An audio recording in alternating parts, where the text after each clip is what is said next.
Hey guys, it's Maymay, and as promised, I'm bringing you this little coffee cup slider insert card.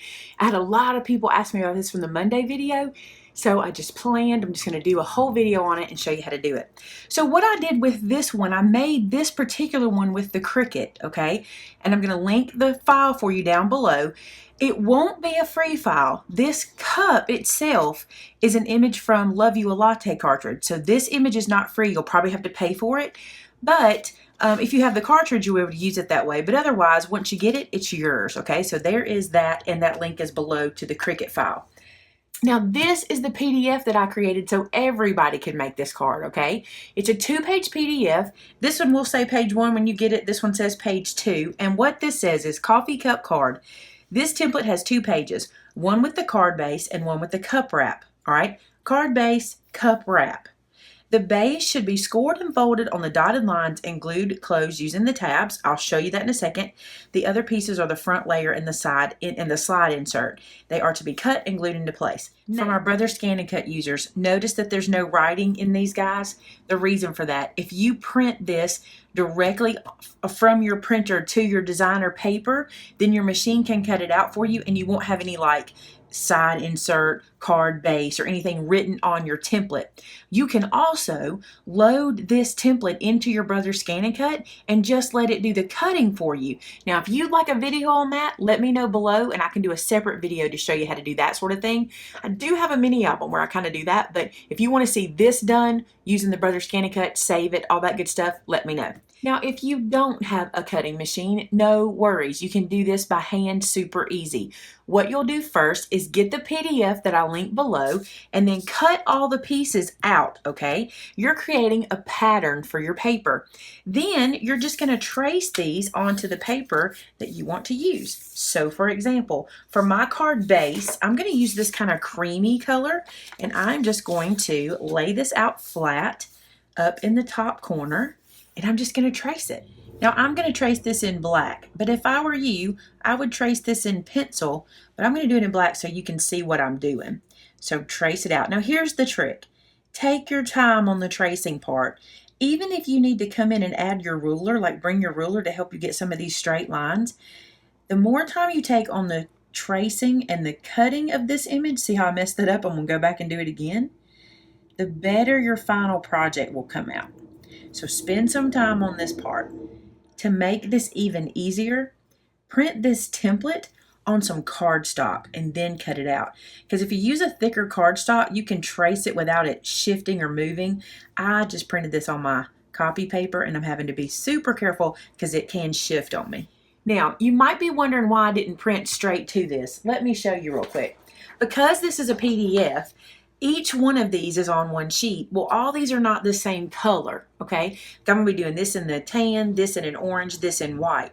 You can print this out, cut them apart, and then use your copy machine to print this onto your different pages, but I'm just going to trace it because I think it's just as easy. So there's my coffee cup base. I'm going to move that aside. Now I'm going to do the piece that lays on top of that. I'm doing that in orange. I'm doing this card a little different than the sample because I wanted to see what it looked like with different colors. So I'm going to do this in orange. And here's another trick to save yourself some cutting. Anytime you have a straight line that you can line up with the edge of your page, do that. It just saves yourself a little bit of tracing and cutting. I'll show you what I mean. See how I lined that up with the top? Now I don't have to cut that edge. All right, a little bit more tracing. While I have my white paper out, this is going to be the sleeve on the front of the cup, and this is the insert that'll have my sentiment on it. This one I want to do white so I can stamp. This one's going to be in color, so I'm not going to do it now, but I'm going to line this guy up and go ahead and trace it while I'm doing the white to save myself a little bit more time. Last piece is this little sleeve for the front of the card. Again, I'm lining that straight edge up at the top, so I only have to trace 3 sides. Now it's time to cut all the pieces out. Take your time with the cutting out. You will be so much happier in the end if you take your time and get these cuts really smooth and neat because the rest of your project will go together so much easier then. Also, I'm cutting away my trace marks because I traced the outside of the page, so really I don't need that trace mark on the page. So by the time we're done, you'll see none of my pen mark, even since I used a pen. So pencil, pen, it really doesn't matter because you're going to cut that away. trace it with what you can see the best. So now we have all the pieces cut out. These two go together like this. This guy will go on the front of the card and this will slide into the card. Put these guys away for just a second because I want to show you this. You might want to print out an extra one as like your instructions, or either just open your computer screen so you can see this because it'll help you to do the scoring. So I'm going to take a ruler and a scoring tool, and what I'm going to do first is do this middle line. And you can see the little point at the top and the little line here where they connect. That's what we're going to do. We're going to score from that point to this little line here, and just look at your PDF where that is. You'll be able to see where that should be scored. You don't really have to score, but I think scoring helps fold it. Then I'm going to go from this point to this inset line there. Again, just look at your PDF. It shows you the dotted lines to score on. And now I'm going to do this bottom one the same way, just watching the dotted line on my PDF and scoring where it shows me. All right, so this guy's ready to fold. So now I'm just going to fold the bottom up. I'm going to fold that side inward. See how easy it makes it when you score it? Then I'm going to fold this side together. You just get that nice and creased, just like that.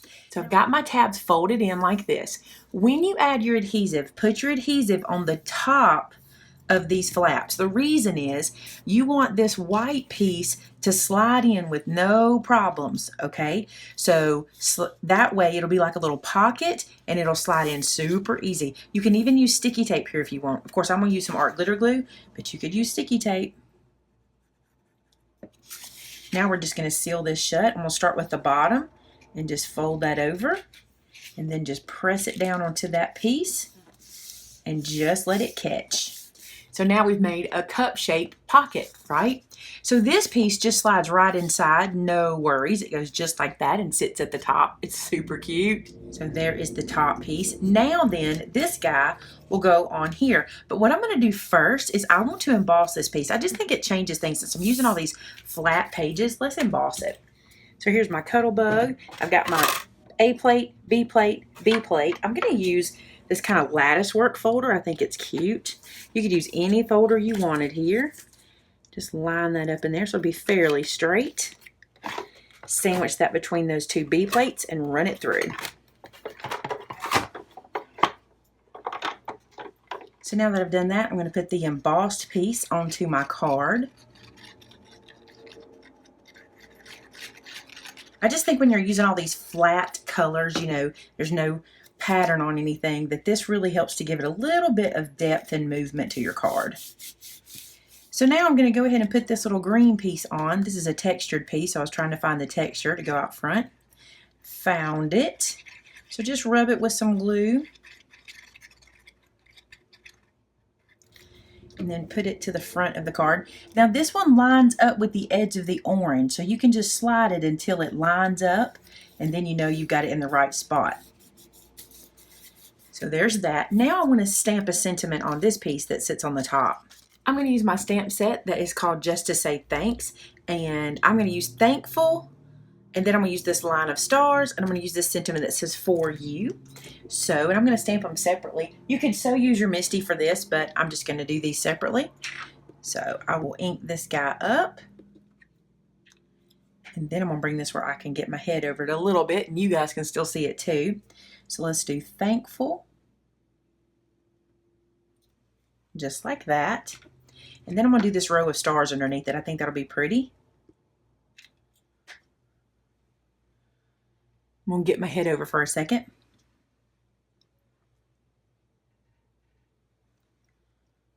So there's our stars, and then for you. I like to do it a little off sides there, just like that. Now we can glue this down. We could use foam tape here if we wanted to and lift it up. But I'm just going to use some glue. And I'm just going to center it in this little area of the green. And there you have it, a little coffee cup card. Now this top part slides out. You could put a sentiment in here, or you could put a gift card on here. If you used like a glue dot and stuck a gift card, you could slide that down in there. Especially the new ones they have that are shaped cards. Have you seen the new ones that you can find that are shaped like different things because they're just little cards? That would be super cute to stick in there. One thing I want to point out to you is this. Can you see how this edge kind of comes down here? That's what gives the cup the curve in the front, but it's flat behind it. So you don't have a curve on both sides. So this is the back of the card. It'll look like that in the back. Can you see that? And then the front has the curve with the clean edge. That just has to be that way because in order to have that tab go underneath, you have to have a straight line to be able to fold it, but you want the curvy line to the front. All right, guys, I cannot wait to see what you guys do with this. I bet you're going to make all kinds of cute things. If you do, please share them with us over on our Facebook group that is called Maymay Made It, and so did I. I have a link to that below. I love seeing what you guys make. Your inspiration means so much to me. And don't forget about the Cricut file that I've linked below. That's available to you as well. Thanks so much for watching today, guys. Talk to you on Friday. Bye-bye.